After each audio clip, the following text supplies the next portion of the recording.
오늘 우리에게 주시는 하나님의 말씀은 갈라디아서 6장 11절에서 14절 말씀입니다. 내 손으로 너희에게 이렇게 큰 글자로 쓴 것을 보라.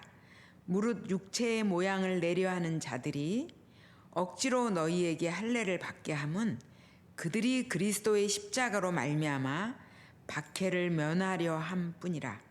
할례를 받은 그들이라도 스스로 율법은 지키지 아니하고 너희에게 할례를 받게 하려 하는 것은 그들이 너희의 육체로 자랑하려 함이라. 그러나 내게는 우리 주 예수 그리스도의 십자가 외에 결코 자랑할 것이 없으니 그리스도로 말미암아 세상이 나를 대하여 십자가에 못 박히고 내가 또한 세상을 대하여 그러하니라. 14절 말씀을 다시 한번 읽읍시다. 그러나 내게는 우리 주 예수 그리스도의 십자가 외에 결코 자랑할 것이 없으니 그리스도로 말미암아 세상이 나를 대하여 십자가에 못 박히고 내가 또한 세상을 대하여 그러하니라. 특별히 이 구절에서 그리스도의 십자가 외에 다른 것은 결코 자랑할 것이 없으니, 자랑할 것이라고는 이 십자가뿐이 없다. 바로 이 말씀이죠. 우리가 이제 사순절 이렇게 지내면서 그리스도의 십자가를 우리가 많이 묵상을 하게 됩니다. 그 십자가를 많이 묵상하면서 또 이번 한 주도 이 갈라디아서의 말씀을 통해서 그 십자가를 우리 성도님들이 깊이 묵상하는 그런 시간이 되기를 간절히 바랍니다. 사실 우리가 이제 이 자랑한다는 거 있잖아요. 여러분들은 자랑할 게 많죠. 특히 무엇을 이렇게 자랑하시죠? 저는 이제 자랑하면은 항상 떠오르는 게, 제가 신학대학원을 다닐 때 저희 1년 선배 되는 분이 계셨어요. 근데 이제 그분이 서울대를 나오신 분인데, 그분이 이제 막내 아들로 그 형님들은 이제 의대를 다니고 있었어요. 고향이 이제 서울이 아니고 지방이었는데 지방에 있는 의대를 다니고 있었고, 자기는 이제 서울에 와서 이 서울대를 들어갔다고 해요. 그래서 아버지가 이제 그 공무원이셨는데 친구들이 집에 오시면은 형님들도 집에 있고 자기도 집에 있을 때에도 형님들은 부르지 않으시고 자기만 부르신대요. 그러면서 손님들한테 우리 막내 아들인데 이번에 서울대를 들어갔다. 과도 좋은 과였어요. 물리대를 들어갔다. 그러면서 이렇게 자랑을 하셨대요. 형님들도 방에 있는데 자기만 불러서. 그 다음에는 이제 물리대를 다니다가 내가 고시를 합격해야겠다. 그런 생각이 들어서 이제 고시 공부를 했대요. 또 이제 방학 때 고향에 이렇게 내려가면은 또 이제 손님들이 오시면은 영락없이 아버지가 형님들은 부르지 않고 자기만 또 불러서 더 자랑스럽게, 더 목소리가 커지셔갖고 우리 아들이 서울대 물리대를 다니면서 고시를 공부하고 있다고. 그 아버지의 목소리가 더 이제 그 기쁨으로 또 자랑으로 이렇게 더 커지셨다는 거예요. 그러다가 이제 그 전도사님이, 그땐 전도사님이었죠. 지금은 이제 교수인데, 하나님의 은혜를 깊이 사모하게 되면서 내가 이 고시가 나의 길이 아니다. 내가 신학의 길을 가야겠다. 그래서 아버지에게 이제 고향에 내려갔을 때 말씀을 드렸는데 너무 낙심을 하더래요. 그래도 또 손님들이 오면 아직 서울대생이니까 불러갖고 우리 아들이 서울대를 다니고 있다. 이렇게 자랑을 하셨대요. 그러다가 이제 신학대학원을 이렇게 들어갔는데 방학 때 내려가니까 아버지가 손님이 오니까 자기는 부르지 않고 형님들을 불러서 이 우리 아들이 지금 의대를 다니고 있다고 이렇게 하고 자기는 이제 그 아버지의 이제 자랑거리가 되지 않은 거예요. 그 얘기를 해서 제가 이제 무엇을 자랑한다고 할 때가 되면은 그 얘기가 항상 이렇게 기억이 나요. 우리가 어떤 것을 자랑할 때 자랑할 그 내용이 정말 자랑할 것인가? 그 내용이 자랑할 것인가? 또 어느 정도 자랑할 것인가? 최고로 자랑할 게 있으면은 뭐 그 다음에 자랑할 거는 자랑할 거리가 아니에요. 가장 최고의 것을 자랑할 때는 그 최고의 것을 자랑하잖아요. 그래서 사도 바울이 내가 예수 그리스도의 십자가 외에 결코 자랑할 거리가 없다. 이렇게 말할 때 바울이 자랑할 내용, 그것은 십자가 외에는 없다는 거죠. 사실 이 갈라디아서 이 6장의 이 뒷부분에 나오는 말씀은 갈라디아서의 결론 부분입니다. 그런데 십자가 외에 내가 자랑할 것이 없다. 그 얘기는 뭐냐면은 바울의 이 결론은 뭐냐면은 바로 갈라디아 교회에 일어난 문제에 대해서 그 문제를 갈라디아서 1장부터 쭉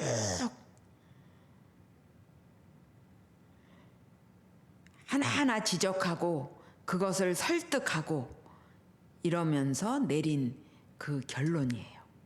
그렇다면은 갈라디아 교회는 십자가 외에 다른 것을 자랑하고 있었다는 것을 우리가 알게 되는 거죠. 갈라디아는 지금으로 말하면은 어느 지역에 있냐면은 터키 중부 지방에 속해 있는 지역이에요.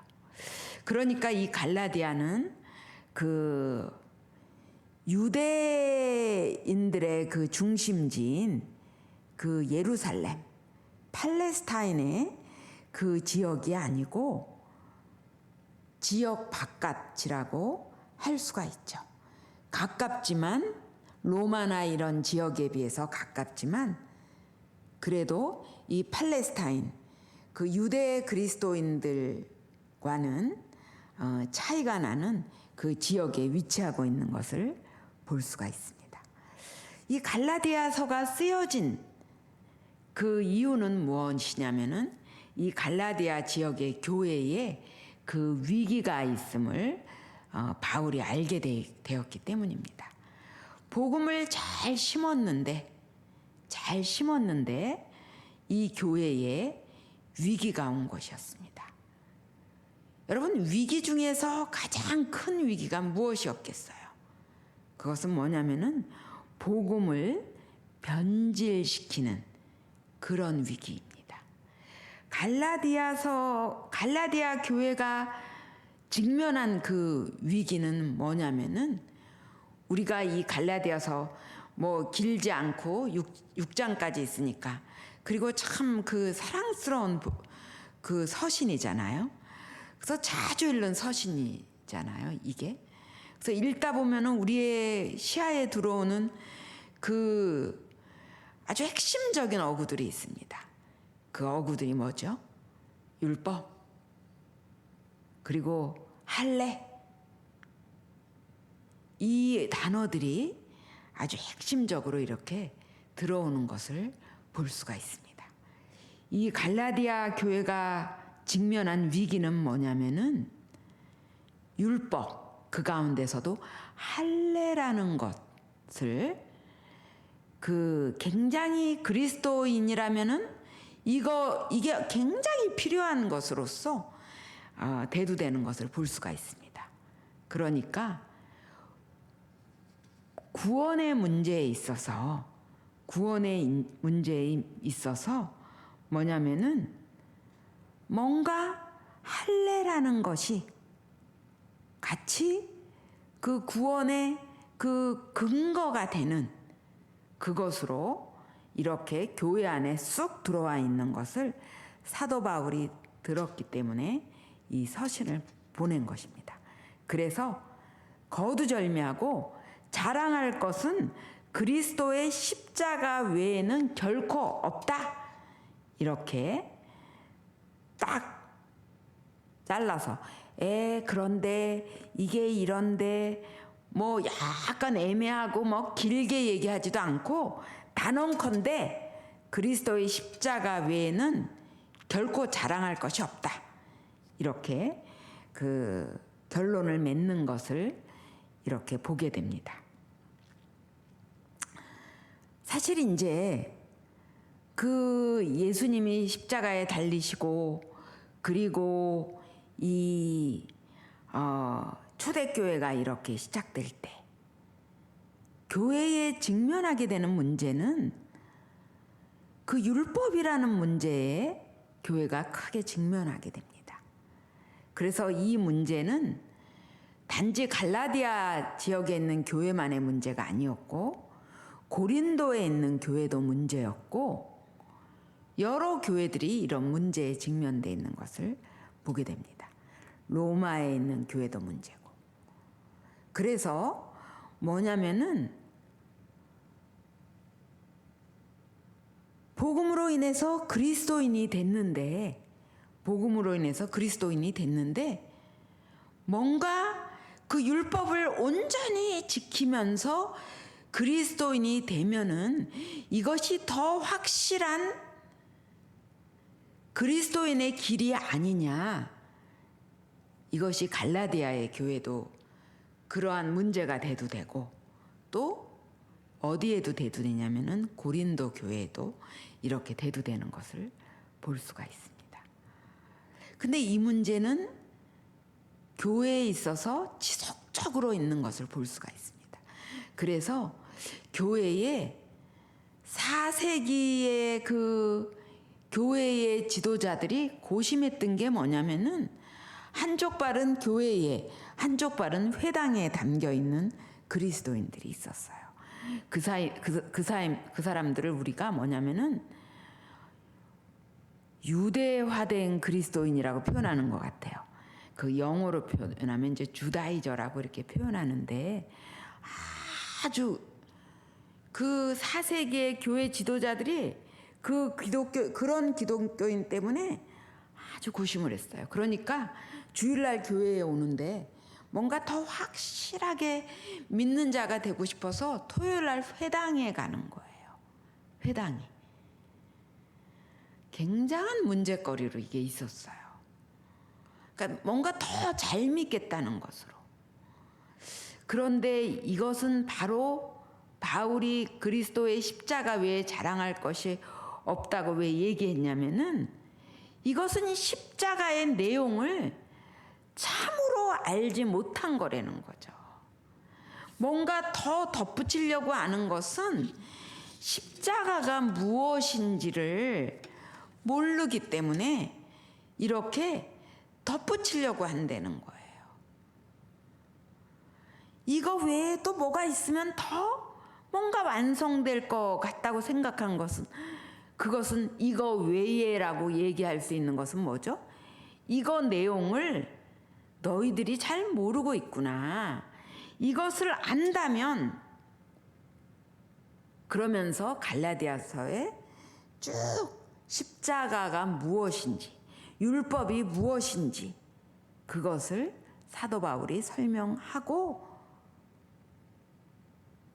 정말 봐라. 그리스도의 십자가 외에 그 외에 첨부될 수 있는 뭐가 더 이상 필요치 않지 않느냐. 할래 무할래 그거 아무것도 아니다. 오직 우리가 그 15절에 보면은 새로 지으심을 받은 것만이 중요하다. 그래서 우리 고린도후서 5장 17절 가면 뭐예요? 그리스도 안에서 우리가 새로운 피조물이 됐다는 거죠. 이전 것은 다 지나갔다는 거 아니겠어요?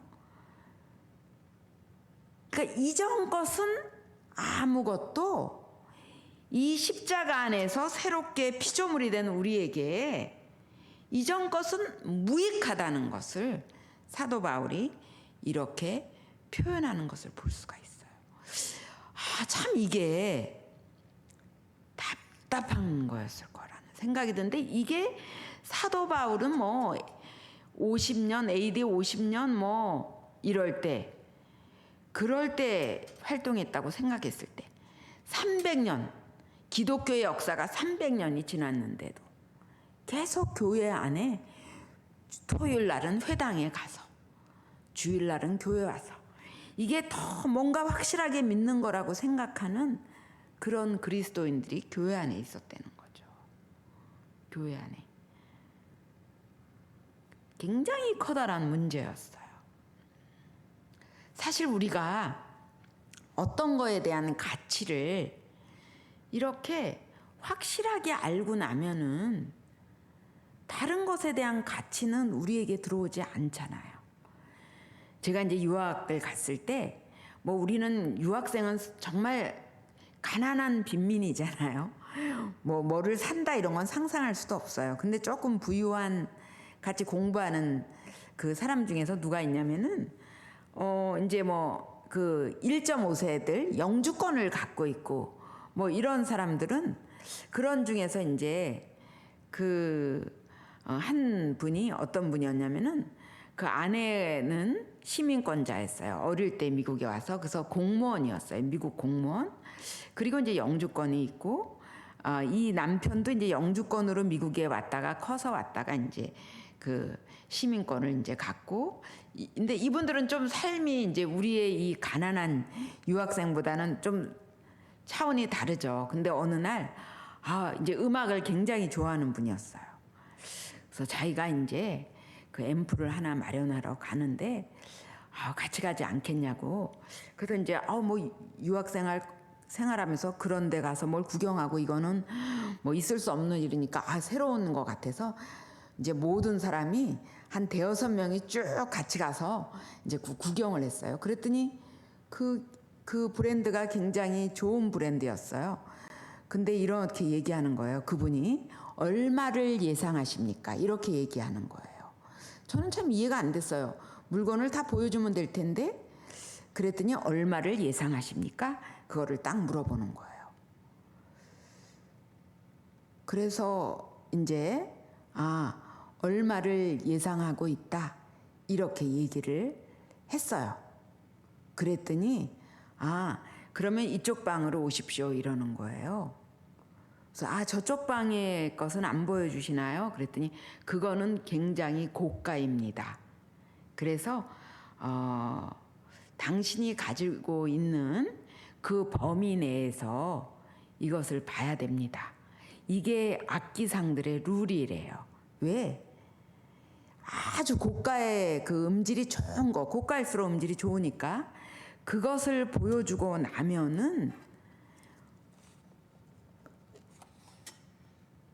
이 사람이 살 수 있는 돈으로 살 수 있는 악기를 살 수가 없다는 거예요. 왜? 차이가 난다는 거죠. 품질에 차이가 난다는 거예요. 그래서 그것을 살 수가 없대요. 그러니까 이 악기점을 하는 사람들은 이 사람이 갖고 있는 돈의 범위 내에서 거기서 조금 더 얹힐 수 있는 그 범위 내에서의 악기를 보여주고 확 뛰는 그 고가의 악기는 절대 보여주지 않는데요. 귀라는 게 있어서 그것을 듣고 나면은 차마 내가 돈이 안 돼서 저건 살 수 없지만 근데 저 소리를 귀로 들었는데 이건 살 수 없다. 그래서 이거를 살 수 없다는 거예요. 그러니까 말이에요. 그런 어떤 물건을 살 때에도 우리가 그 물건의 그 내용에 있어서 그 가치에 있어서 이런 것들을 분별할 줄 아는데 지금 이 복음의 내용에 대해서 십자가의 내용에 대해서 그 가치를 분별할 줄 모르는 게 이 갈라디아서 교인들이었어요.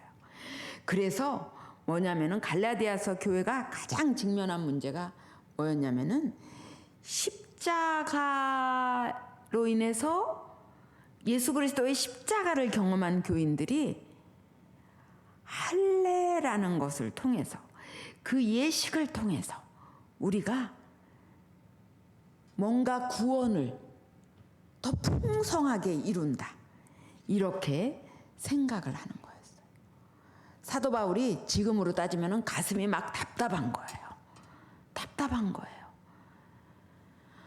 아니 이것을 진정으로 안다면 할례, 무할례 이거 아무것도 아니지 않느냐. 특히 갈라디아 교회는 어디에 있는 거예요? 터키 쪽에 있는 거예요. 팔레스타인에 있는 곳이 아니에요. 그러니까 할례는 누가 받는 거였어요? 유대인들이 받는 거였어요. 그 유대인들이 받는 그 할례. 그러니까 이 예수님이 그 맨 처음에 이 복음이 시작된 그 예루살렘 교회에 그 사람들이야 뭐 유대인들이었으니까 할례를 받았죠. 그 다음에도 또 받고 있겠죠. 근데 그게 왜 소아시아 지역에까지 할례라는 것이 쓱 들어와서 뭔가 이 할례를 받아야지 완전한 그리스도인인 것처럼 그런 일이 벌어지고 있느냐 이거예요. 그래서 바울이 갈라디아서의 전체를 통해서 그런 얘기들을 갖다가 그 많이 하는 것들을 보게 돼요. 그래서 뭐 4장에 보면은 갈라디아 교회를 염려해 갖고 막 너희가 지금 무슨 짓을 하느냐 그러면서 율법이라는 게 뭐냐, 그 너희들은 약속의 자녀다, 그 하갈과 사라의 그 얘기들을 통해서 그런 얘기를 갖다 이렇게 하는 것을 볼 수가 있어요. 그러면서 이런 얘기를 해요. 너희가 만약에 할례를 통해서 뭔가 구원을 이루고 있다고 얘기한다면 그것은 그리스도가 너희에게 아무 유익이 없다는 말뿐이 아니다. 왜? 그리스도가 너희에게 유익이 없으니까 너희가 지금 할례를 또 들고 나오는 게 아니냐. 너희가 진정으로 그리스도가 너희에게 유익이라는 것을 고백했다면 너희들은 할례? 이건 무가치하다는 것을 고백할 수밖에 없다. 그런데 지금 너희가 그 할례를 받는 것에 열망을 갖고 막 그 열심을 내는 것을 보니까 너희는 지금 그리스도께서 너희에게 하시는 거, 그리스도의 의미, 그것을 너희가 진정으로 갖고 있지 않은 자다. 그러면서 바울이 얘기해요. 할례? 그런 율법의 의무를 너희가 이행해야지 너희가 어떤 구원을 이룩해야 된다는 그런 마음이 든다면 그리스도도 믿고 그것은 절대 가능하지 않다. 그것은 절대 가능하지 않다. 그래서 사도 바울이 이 얘기를 한 거죠. 뭐죠? 이 얘기를 한 거예요. 14절에 보면은 그리스도로 말미암아 세상이 나를 대하여 십자가에 못 박히고 내가 또한 세상을 대하여 그러하니라. 십자가라는 것이 뭐냐면은 완전히 하나님의 나라와 세상을 분리시키는, 그래서 율법과 복음을 십자가에서 분리돼 있는, 예수의 십자가로 말미암아 구원을 받은 우리에게 있어서 더 이상의 그런 율법이라는 것은 구원의 가치로 우리에게 오지 않다는 것을 이 14절에서 얘기한 거예요. 그래서 14절이 이 갈라디아에서의 그 사건에 대한 것에 대한 완전한 명확한 그 결론을 주고 있는 것을 우리가 볼 수 있어요. 그래서 할례나 무할례 그거 다 필요 없다. 그거 다 필요 없다. 우리에게 필요한 것은 무엇이냐면은 오직 예수 그리스도, 그분의 그 십자가이다. 그분이 십자가에 달리시면서 세상과 하나님 나라의 경계선을 우리에게 주셨다. 여러분, 우리가 십자가를 자랑하잖아요. 우리는 이제까지 어떤 내용의 십자가를 자랑하나요? 그래서 저는 이 사순절 때 항상 제가 나누고 싶은 십자가의 내용은 뭐냐면은 루터가 경험했던 십자가의 내용이에요. 루터는 중세 사람이에요. 중세 교회가 또 뭐냐면은 율법에 들어가서 행위로 인간이 구원을 얻을 수 있는. 루터는 구원을 얻으려고 그냥 온갖 귀하다는 행위는 다 했어요. 기도에 힘쓰고 금욕에 힘쓰고 금식에 힘쓰고 모든 것을 다 했어요. 그런데 루터는 계속 자기가 의로운 게 아니고 의로워지기는커녕 계속 죄만 떠오르는 거야. 그러다가 보니까 이제는 죄 다 나는 회개했어. 또 떠올라. 그러다 보니까 어떤 괴로움이 생겼냐면은 나는 내가 모르는 기억나지 않는 죄는 그럼 어떡하란 말이야. 내가 행위로 구원을 받아야 되는데, 내가 의로워야지 구원을 받아야 되는데 어떡하면 좋아? 막 하나님이 미워졌어요. 사람이 할 수도 없는 것을 하게 하면서 뭐 하시는 거야? 막 난 하나님을 미워해요. 루터는 막 그렇게까지 얘기했어요. 그러다가 어느 날 십자가 앞에 루터는 꼬꾸라쳤어요. 왜? 십자가에 매달려 있는 분이 예수 그리스도신 거야. 예수 그리스도는 죄가 없는데 왜 매달려 있는 거야? 십자가의 저주는 우리에게 있는 건데, 죄인인 우리의 것인데, 십자가는 죄인이 매달리는 건데 저분은 죄가 없는데 왜 매달려 있는 거야? 그러면서 루터의 눈에 뭐가 들어왔냐면, 십자가에 하나님이신 예수 그리스도가 달려 있으시구나. 그가 우리의 죄를 위해서 십자가에 계시는구나. 그래서 그 안에 하나님의 우리의 죄를 짓는 우리에 대한 분노를 스스로 짊어지시고, 죄 없으신 분이 짊어지시고, 그래서 그 죄를 짊어지시면서 우리의 죄를 사해 주시는구나. 루터에게 십자가는 어떻게 고백되게 됐냐면은, 십자가라는 것은 그것이구나. 하나님이 우리를 구속하기 위해서 우리의 죄에 대한 하나님의 진노와 그 죄를 죄 없으신 예수님이 짊어지시면서 긍휼, 하나님이 그 죄를 사하시려고 하는 그 긍휼이 만나는 거구나. 그게 보이면서 루터는 내가 행위로 구원을 얻는 자가 아니구나. 죄 없으시면서 십자가에 달리신 예수 그리스도, 우리의 죄를 계속해서 달리신 그 십자가로 인해서 내가 구원을 얻게 된 거구나. 죄인인 나의 죄가 예수 그리스도로 말미암아 사해지신 거구나. 십자가는 더 이상 바울에게도 루터에게도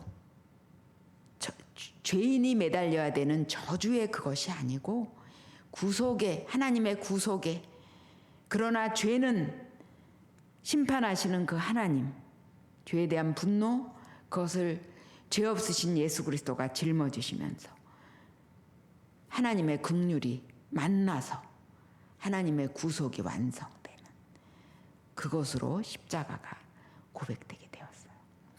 갈라디아 교인들에게 바울이 얘기한 것도 이것입니다.